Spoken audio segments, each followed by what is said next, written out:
ચોરી કરનાર મહિલા સહિત 2 રીઢા ચોરોને રેલવે એલસીબીની ટીમે ઝડપી પાડી લાખોનો મુદ્દામાલ કબજે કર્યો છે। ટ્રેનોમાં મુસાફરોના સામાનની અને મોબાઈલની વારંવાર ચોરીની ફરિયાદો ઉઠી રહી છે, ત્યારે ટ્રેનોમાં અને રેલવે સ્ટેશનો પર ચોરીઓ અટકાવવા રેલવે એલસીબીની ટીમ મેદાને આવી ગઈ છે।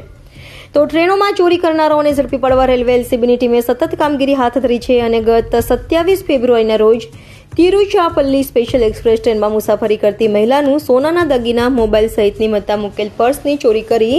ભાગી છૂટેલા મહિલા અમદાવાદના નારાયણનગર ખાતે રહેતી બરખાબેન ઉર્ફે વર્ષા રણજીત ગણેશ દંતાણી અને મૂળ બનાસકાંઠાનો તથા હાલ અમરોલીમાં માનસરોવર બિલ્ડિંગ સામે ઓવરબ્રિજ નીચે ફૂટપાથ પર રહેતા વિષ્ણુ રામાભાઈ કંકોડિયાને ઝડપી પાડી તેઓ પાસેથી સોનાના દાગીના, મોબાઈલ સહિત 18,45,000થી વધુની મત્તા કબજે કરી બંને વિરુદ્ધ કાયદેસરની કાર્યવાહી હાથ ધરી હતી।